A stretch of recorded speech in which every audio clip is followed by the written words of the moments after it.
ప్రత్యక్ష ఛానల్కి ఘన స్వాగతం. నేను మీ ప్రవీణ్. తెలుగు సినిమాల్లో 2 సినిమాల్లో ఉన్న డైలాగులు నేను చెప్తాను. ఇద్దరు కొట్టుకుంటే యుద్ధం అదే ఒకటి మేదడిపోతే దండయాత్ర ఇది దయాగాడి దండయాత్ర అనే డైలాగ్ టెంపర్ అనే సినిమాలో జూనియర్ ఎన్టీఆర్ గారు చెప్పారు. అది యుద్ధం గురించే. అలాగే బిజినెస్ మ్యాన్ అనే సినిమాలో మహేష్ బాబు గారు ఒక డైలాగ్ చెప్పారు. అది ఏంటంటే, సార్ యుద్ధం చేతకానుడు ధర్మం గురించి మాట్లాడతాడు సార్.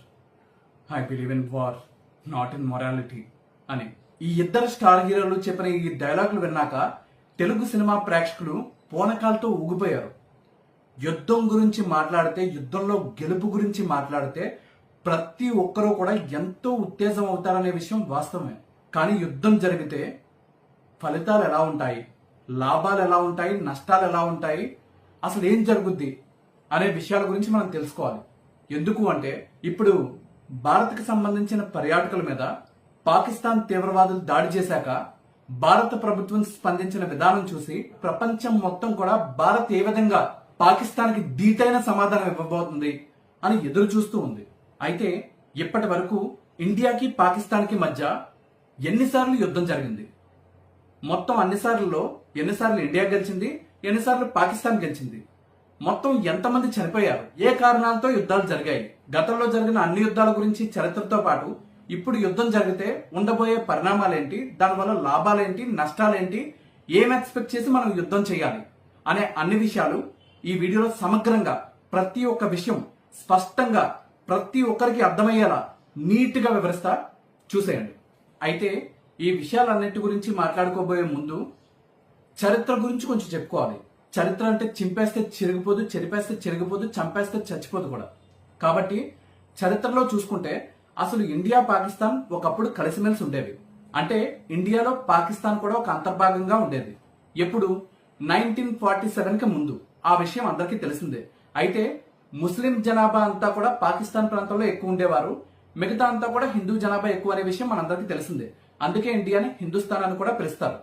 అయితే తర్వాత ముస్లిం పాపులేషన్ అనేది పాకిస్తాన్ ఏరియాలో ఎక్కువ కాబట్టి ముస్లిం పాపులేషన్ అంతా కలిపి ఒక ప్రత్యేక దేశంగా ఏర్పడితే బాగుంటుందని అక్కడ నాయకులు భావించారు.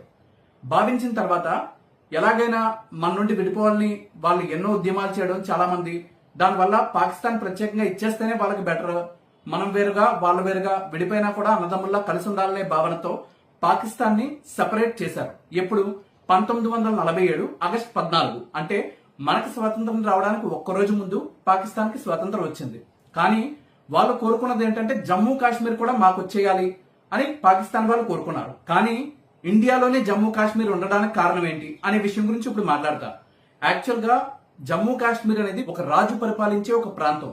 అయితే విడిపోయేటప్పుడు జరిగిన ఒప్పందాల్లో భాగంగా ప్రిన్స్లీ స్టేట్స్ ఏవైతే ఉన్నాయో దాదాపు 500కు పైగా ప్రిన్స్లీ స్టేట్స్ అప్పట్లో ఉండేవి. ఆ రాజులు పరిపాలించే ప్రాంతాలన్నీ కూడా ఇండియాలో అన్నా ఉండొచ్చు, పాకిస్తాన్ లో అన్నా ఉండొచ్చు అని వాటికే నిర్ణయాధికారం వదిలేసినప్పుడు జమ్మూ అండ్ కాశ్మీర్ ని అప్పట్లో హిందూ రాజైన మహారాజా హరిసింగ్ అనే వ్యక్తి పరిపాలించేవాడు. వాస్తవానికి జమ్మూ అండ్ కాశ్మీర్ కి ఒక ప్రత్యేకమైన పరిస్థితులు ఉన్నాయని చెప్పొచ్చు. ఎందుకంటే జమ్మూ కాశ్మీర్ లో ముస్లిం పాపులేషన్ 68% దాకా ఉంది, హిందూ పాపులేషన్ 28% దాకా ఉంది, 4% మాత్రమే మిగతా అన్ని మతాలు కలిపి. అంటే జమ్మూ కాశ్మీర్ లో పాపులేషన్ సంఖ్యాపరంగా చూసుకుంటే ముస్లింలు చాలా ఎక్కువ మంది.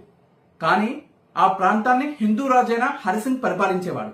అలాంటి పరిస్థితుల్లో హరిసింగ్ ఏం చేశారంటే, సపరేట్ గా ఉందాం అంటే ఇండియాతో కలవకూడదు, పాకిస్తాన్ తో కూడా కలవకుండా తన అధికారంలోనే, తన ఆధీనంలోనే, తన స్వాధీనంలోనే జమ్మూ కాశ్మీర్ ని ఉంచుకుందాం అని ఆయన మొదట్లో భావించారు. భావించాక పాకిస్తాన్ కి చెందిన మిలిటెంట్లు, కొండల్లో ఉండే ట్రైబల్ పీపుల్ అంతా కలిసి కాశ్మీర్ మీద దాడికొచ్చారు. కాశ్మీర్ ని ఆక్రమించుకోవడానికి ప్రయత్నించారు. అది ఎప్పుడంటే 1947 అక్టోబర్లో ఈ ప్రయత్నాలు మొదలయ్యాయి. అవి మొదలవ్వగానే మహారాజా హరిసింగ్ గారు వారిని అందరినీ ఎదుర్కోలేక భారతదేశం సాయం కోరడంతో పాటు భారతదేశం శాంతి కాముక దేశంగా ఉంది, అంటే శాంతిగా వీళ్ళు ఎప్పుడు కూడా మనల్ని ఆక్రమించడానికి ప్రయత్నించలేదు, పాకిస్తాన్ వాళ్ళు ఇలా విడిపోయాక అలా మన మీద దాడికి వచ్చారంటే ఇలాంటి వాళ్ళతో ఉండడం శ్రేయస్కరం కాదు అని భావించి ఆయన ఏం చేశారంటే భారతదేశంతో ఒక ఒప్పందం మీద సంతకం చేశారు. ఏంటి అంటే, నేను భారతదేశంతోనే కలిసిపోతాను, అయితే భారతదేశంతో కలవడానికి నాది ఒక చిన్న కండిషన్ ఉంది, నాకు ఒక చిన్న సహాయం కావాలి. అదేంటంటే పాకిస్తాన్ ఉగ్రవాదులు, తీవ్రవాదులు ట్రైబల్ పీపుల్ అంతా కూడా జమ్మూ కాశ్మీర్ ని ఆక్రమించుకోవడానికి నా మీద దండెత్తి వస్తున్నారు, నా మీద యుద్ధానికి వస్తున్నారు, వాళ్ళని ఎదుర్కోవడంలో భాగంగా నాకు సహకరించండి అని భారతదేశాన్ని, భారత ప్రభుత్వాన్ని కోరడం జరిగింది. దానికి భారత ప్రభుత్వం కూడా అంగీకరించడంతో హరిసింగ్ అనే వ్యక్తి జమ్మూ కాశ్మీర్ ని భారతదేశంలో కలపడానికి ఒప్పందం మీద సంతకం చేశారు. సంతకం చేశాక దాన్ని పాకిస్తాన్ మాత్రం వ్యతిరేకించింది, దాన్ని ఒప్పుకోలేదు. ఒప్పుకోకుండా కాశ్మీర్ మీద యుద్ధానికి వచ్చాక 1947 అక్టోబర్లో యుద్ధం మొదలయ్యాక అలా యుద్ధం సాగుతూనే ఉంది. పాకిస్తాన్ లో ఎంతో మంది సైనికులు చనిపోయారు, భారత్ కి సంబంధించిన ఎంతో మంది సైనికులు చనిపోయారు, రెండింటికి సంబంధం లేకుండా సహజమైన పౌరులు ఎంతో మంది చనిపోయారు. ఇలా చనిపోతూ ఉన్నారు. దీనివల్ల, ఈ యుద్ధం వల్ల రెండు దేశాలు నష్టపోవడంతో పాటు ప్రపంచ వ్యాప్తంగా ఉన్న ఎన్నో దేశాల మీద ఈ ప్రభావం పడింది. దాంతో యునైటెడ్ నేషన్స్ ఆర్గనైజేషన్ జోక్యం చేసుకుని ఇలా మీరు దేశాలుగా మీరు కొట్టుకొని చనిపోతుంటే చాలా మంది అమాయకమైన ప్రజలు చనిపోతున్నారు, ఇద్దరు సైన్యాలు చనిపోతున్నాయి, ఇద్దరు ఎకనామిక్ స్టేటస్ కూడా దెబ్బతింటూ ఉంది, దీనివల్ల ప్రపంచానికి కూడా ఎంతో ఇబ్బందులు ఉన్నాయి అని చెప్పడం వల్ల, ఇరు దేశాలకి నచ్చ చెప్పడం వల్ల ఇరు దేశాలు కూడా యుద్ధాన్ని విరమించడానికి అంగీకరించాయి. దానికి సంబంధించి ఒక ఒప్పందం కూడా చేసుకున్నాయి. 1949 జనవరి 1న ఈ ఒప్పందం జరిగింది. దాని ప్రకారం ఇద్దరు కూడా సీజ్ ఫైర్ అంటే కాల్పులు గాని దాడులు గాని జరపకూడదు. ఇక అప్పటికి స్టేటస్ ఎలా అయితే ఉందో అలాగా ఇద్దరు కూడా అలా ఉండాలి భూభాగంలో లైన్ ఆఫ్ కంట్రోల్ ప్రకారం అని డిసైడ్ చేశారు. అయితే అప్పటికి అంటే 1949 జనవరి 1కి భూభాగం, జమ్మూ కాశ్మీర్ భూభాగం ఎలా ఆక్యుపై చేసుకున్నారు, ఎలా కంట్రోల్లోకి తీసుకున్నారు, ఏ దేశం ఎంత కంట్రోల్లోకి తీసుకుంది అంటే ఇండియా మొత్తం 55% భూభాగాన్ని కంట్రోల్లోకి తీసుకోగలిగింది. పాకిస్తాన్ 35% భూభాగాన్ని కంట్రోల్లోకి తీసుకోగలిగింది. మిగతా 10% చైనా కంట్రోల్లోకి తీసుకుంది. అంటే భారత్ కే ఒప్పందం ప్రకారం, మహారాజా హరిసింగ్ చేసిన ఒప్పందం ప్రకారం 100% జమ్మూ అండ్ కాశ్మీర్ కూడా భారత్ కే చెందాల్సినప్పటికీ కూడా 55% భారత్ ప్రొటెక్ట్ చేసుకోగలిగింది, 35% పాకిస్తాన్ ఆక్రమించుకోగలిగింది, 10% చైనా ఆక్రమించుకోగలిగింది. అంటే 100%లో 55% రిటైన్ చేసుకోగలిగింది, ప్రొటెక్ట్ చేసుకోగలిగింది. అంటే ఈ యుద్ధంలో ఎవరు గెలిచినట్టు? ఇండియా గెలిచినట్టు. కానీ 100%లో 55% మాత్రమే వచ్చింది కాబట్టి ఇండియా ఓడిపోయినట్టు కొంతమంది వ్యాఖ్యానించడం జరిగింది. అలాగే పాకిస్తాన్ 100% ఆక్రమిద్దామని ప్రయత్నించి 35% మాత్రమే ఆక్రమించగలిగింది. కానీ 0% ఉండాల్సింది 35% దక్కించుకోగలిగింది కాబట్టి మేమే గెలిచామని వాళ్ళు అనుకున్నారు. చైనాకి ఏమీ ఉండలేదు, 10% వచ్చింది కాబట్టి వాళ్ళు మేము గెలిచామని వాళ్ళు అనుకున్నారు. అంటే ఏ దేశానికి ఆ దేశం మేమే గెలిచామని చెప్పుకుంది, కానీ అన్ని దేశాలు ఓడిపోయింది. ఇందులో ఎలా ఓడిపోయాయి అంటే వీళ్ళందరూ జరుపుకున్న దాడుల కారణంగా ఇండియాకి, పాకిస్తాన్ కి సంబంధించిన సైనికులు లేదా పౌరులు మొత్తం దాదాపు 8,000 మంది చనిపోయారు ఈ యుద్ధంలో. అంతేకాకుండా యుద్ధం జరిగేటప్పుడు వాళ్ళు చేయాల్సిన పనులన్నీ పక్కన పెట్టి దేశాలన్నీ యుద్ధం మీదే ఫోకస్ పెడతాయి. అంటే వాళ్ళకి సంపాదించుకోవడం అనేది పూర్తిగా ఆగిపోతుంది, పైపెచ్చు ఖర్చు పెట్టడం అనేది మాత్రమే మిగులుతుంది. దానివల్ల ఎకనామిక్ గా కూడా చాలా నష్టపోయాయి. మొత్తం మీద ఫస్ట్ యుద్ధం అనేది ఇలా ముగిసాక తర్వాత చాన్నాళ్ల పాటు రెండు దేశాలు బాగానే ఉన్నాయి. అయితే భారత్ కి, పాకిస్తాన్ కి మధ్య పెద్ద మనిషిగా, మధ్యవర్తిగా వ్యవహరించిన యుఎన్ఓ మరో సూచన కూడా చేసింది. అదేంటంటే ఇద్దరు ప్రజాభిప్రాయ సేకరణ పెట్టండి, రెండు దేశాల వాళ్ళు. ఎక్కువ మంది ప్రజలు ఇండియాతో ఉండాలనుకుంటే జమ్మూ కాశ్మీర్ ఇండియాలో ఉంచండి, లేదంటే పాకిస్తాన్తో ఉంచండి అని కూడా సూచించడం జరిగింది. కానీ భారతదేశానికి, పాకిస్తాన్కి మధ్య ఉన్న అభిప్రాయ భేదాల కారణంగా, తర్వాత ఉన్న పరిస్థితుల కారణంగా, అలాగే పాకిస్తాన్ తన మిలిటరీని ఆ సరిహద్దుల నుండి తొలగించమని చెప్తే ఇండియా తొలగించకపోవడం కారణంగా ప్రజాభిప్రాయం అనేది సాధ్యం కాలేదు. అది అలా ముగిసింది. అయితే 1965లో రెండోసారి మళ్ళీ యుద్ధం జరిగింది. ఈ యుద్ధం కూడా కాశ్మీర్ కోసమే జరిగింది. అయితే 1965లో ఇరు దేశాల మధ్య జరిగిన యుద్ధం మొదటి యుద్ధం అంత సుదీర్ఘకాలం పాటు సాగలేదు. 1965 ఆగస్టు 5 నుండి 1965 సెప్టెంబర్ 23 వరకు, అంటే 50 రోజుల పాటు ఈ యుద్ధం జరగడం జరిగింది. ఈ యుద్ధంలో భారత్ కి, పాకిస్తాన్ కి చెందిన సైనికులతో పాటు సామాన్య ప్రజలు కలిపి మొత్తం 8,300 మంది చనిపోయారు. ఈ యుద్ధం ఎప్పుడు ముగిసింది అంటే రష్యా తాస్కెంట్ ఒప్పందం అని ఇరు దేశాల మధ్య ఒక ఒప్పందం కుదిర్చింది. ఆ ఒప్పందం ఎప్పుడు సంతకం జరిగిందంటే 1966 జనవరి 10న. ఇరు దేశాలు కూడా అంతకు ముందు, అంటే యుద్ధం మొదలవ్వడానికి ముందు ఇద్దరు కూడా సరిహద్దుల్లో ఏ హద్దుల్లో అయితే ఉన్నారో ఆ హద్దుల్లోనే ఉండాలని ఈ ఒప్పందం సారాంశం. ఈ ఒప్పందం జరిగిన కొన్ని గంటల్లోనే ఈ ఒప్పందం మీద సంతకం చేసిన అప్పటి భారత ప్రధాని లాల్ బహదూర్ శాస్త్రి గారు మరణించడం జరిగింది.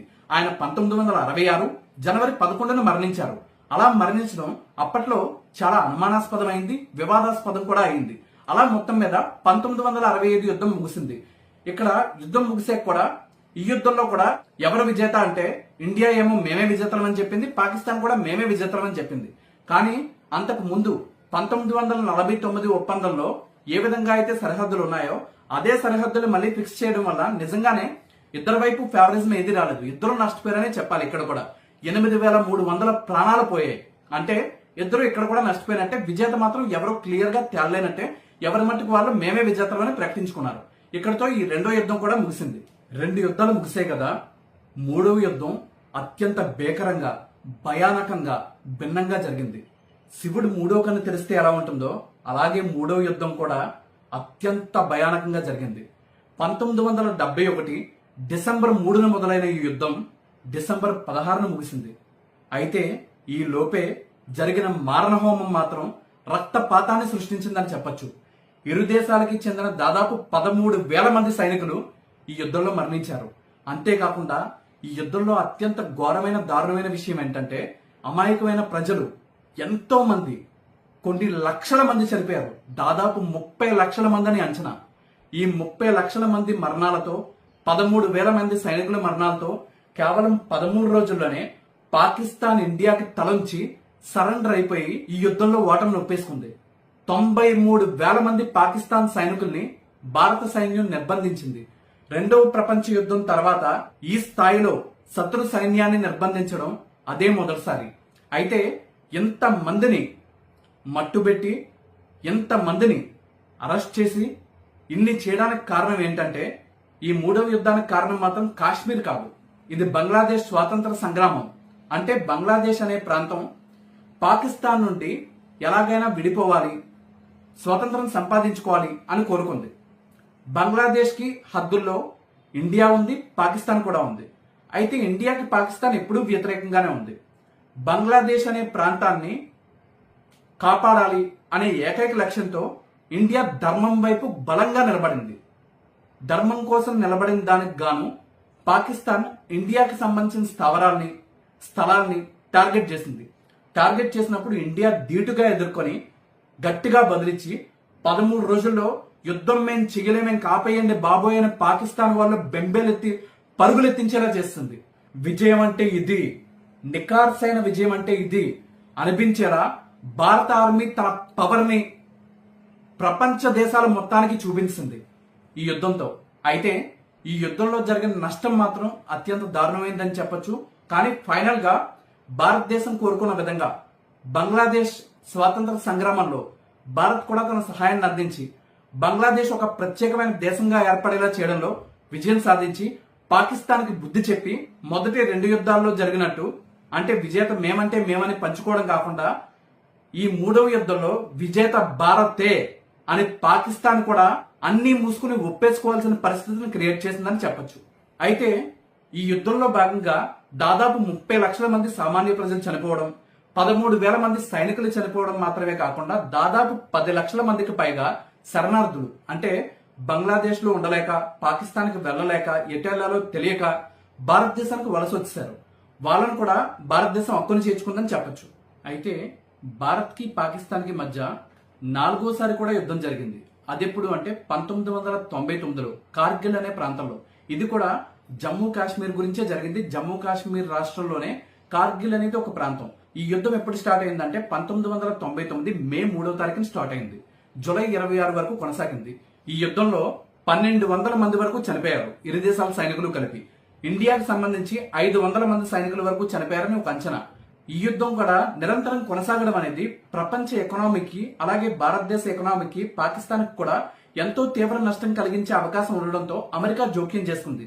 జోక్యం చేసుకుని పాకిస్తాన్ కి గట్టిగా వార్నింగ్ ఇవ్వడంతో పాకిస్తాన్ తన బలగాల్ని వెనక్కి తీసుకుంది. దాంతో పాటు భారతదేశ సైనికుల పరాక్రమం చూసిన పాకిస్తాన్ సైనికులు పారిపోయారని చెప్పొచ్చు. అందుకే ఈ కార్గిల్ విజయాన్ని ఆపరేషన్ విజయ్ అని కూడా పిలుస్తారు. మొత్తం మీద ఈ ఆపరేషన్ విజయ్ లో భారత సైనికులు సాధించిన విజయంతో 4వ యుద్ధం కూడా దిగ్విజయంగా ముగిసింది. అయితే ఈ యుద్ధంలో భారతదేశమే విజయం సాధించిందని క్లియర్ గా ఎస్టాబ్లిష్ అయింది. దాంతో పాటు ఈ యుద్ధంలో కూడా అమెరికా జోక్యంతో అర్ధాంతరంగా ఈ యుద్ధాన్ని ముగించాక స్టార్టింగ్ లో అంటే 1949 ఒప్పందంలో భాగంగా ఎక్కడ ఎంత ఎవరు ఆక్రమించుకున్నారో, ఎవరు స్వాధీనం చేసుకున్నారో అంత ప్రాంతంలోనే ఉండాలనే రిజల్టే ఫైనల్ గా ఈ యుద్ధంలో కూడా వచ్చింది. అంటే 1947లో జరిగిన యుద్ధంలో వచ్చిన రిజల్టే 1999లో 4వసారి జరిగిన యుద్ధంలో కూడా వచ్చింది. అంటే రిజల్ట్ లో ఏ మార్పు లేదు. కానీ కొన్ని వేల మంది, దాదాపు 30,500 మంది ఇండియాకి పాకిస్తాన్కి చెందిన సైనికులు, 30 లక్షలకు పైగా సామాన్య ప్రజలు ఈ యుద్ధాల్లో కన్నుమూయడం జరిగింది. అంతేకాకుండా మనకి ఏదైనా ఒక చిన్న పని ఉంటేనే ఆ పని కారణంగా మనం ఏ పని చేసుకోలేం. అలాంటిది ఎంత పెద్ద యుద్ధాలంటే ఆ రెండు దేశాలు అంతకాలం పాటు అన్ని పనులు మాని వాళ్ళు చేసే వ్యాపారాలు కోల్పోయి, వాళ్ళకు వచ్చే ఆదాయం కోల్పోయి, ఖర్చులు ఎంత విపరీతంగా పెట్టాల్సిన పరిస్థితి వచ్చినప్పుడు ఎన్ని విధాలు నష్టపోయి ఉంటాయో ఆలోచించండి. ఇప్పటి వరకు జరిగిన 4 యుద్ధాలు కూడా పాకిస్తాన్ రచ్చగొట్టడం వల్ల, పిచ్చి పనులు చేయడం వల్ల మాత్రమే వచ్చాయి. అయితే ప్రతిసారి కూడా ఇండియాయే విజయం సాధించింది. ఎంతో కొంత ఇండియాకే మంచి జరిగింది. మంచి అంటే విజయం పరంగా మాత్రమే. ఒక్క మనిషిని కోల్పోతేనే ఆ కుటుంబం అంధకారంలోకి వెళ్ళిపోయి చిన్నాభిన్నం అయిపోతుంది. అలాంటిది ఇన్ని లక్షల మంది మనుషుల ప్రాణాలు కోల్పోవడం అనేది యుద్ధంలో జరిగిన ప్రధానమైన నష్టం. కానీ కాదు కూడదు యుద్ధమే కావాలి అనుకుంటే ఆ ఓటమి పాకిస్తాన్కి మాత్రమే వస్తుంది. ఇప్పుడు ఇన్ని యుద్ధాలు జరిగాయి, ఇన్నిసార్లు జరిగాయి, ఇంత నష్టం జరిగింది. జరిగినా కూడా పాకిస్తాన్ మాత్రం ఇంకా మేమే కరెక్ట్ అనే ఒక వాదన తీసుకొస్తుంది, యుద్ధానికి కాల్దూవుతూ ఉంది. అయితే పాకిస్తాన్ ప్రవర్తన గురించి తెలిసిన అన్ని దేశాలు కూడా పాకిస్తాన్ ని తప్పుపడుతూనే ఉన్నాయి, భారత్ కి మద్దతుగా నిలుస్తూనే ఉన్నాయి. ఒక యుద్ధం అనేది ఇద్దరు వ్యక్తుల మధ్య జరిగితే ఆ యుద్ధంలో ఒక్కరే గెలుస్తారు. అదే ఆ యుద్ధానికి కారణం ఏంటో పరిశీలించి ప్రశాంతంగా కూర్చొని ఇద్దరు ఆ సమస్యని పరిష్కరించుకుంటే ఇద్దరు గెలిచే అవకాశం ఉంది, ఇద్దరు నష్టపోకుండా ఉండే అవకాశం ఉంది. కాబట్టి వీలున్నంత వరకు యుద్ధం అనేది వద్దు, కలిసిమెలిసి ఉండడమే ముద్దు. కానీ యుద్ధం కావాలని కోరుకుంటే మరోసారి 5వసారి యుద్ధమే వస్తే మళ్ళీ 6వసారి, 7వసారి, 8వసారి యుద్ధాలు వచ్చే పరిస్థితి అయితే క్రియేట్ చేయొద్దు. పూర్తిగా స్వతంత్రం రాకముందు ఎలా అయితే పాకిస్తాన్ భారతదేశంలోనే ఉండేదో, కాశ్మీర్ ని వాళ్ళకివ్వడమా మనకివ్వడమా అనేది కాదు, పాకిస్తాన్ ని కూడా పూర్తిగా భారత్ స్వాధీనపరచుకొని అఖండ భారతదేశంగా ఆవిర్భవించాలని మనస్ఫూర్తిగా కోరుకుందాం. ఎందుకంటే పాకిస్తాన్ కూడా ఇండియాలో కలిసిపోతే లాభం ఇండియా కాదు, పాకిస్తాన్ లో ఉన్న ప్రజలకి.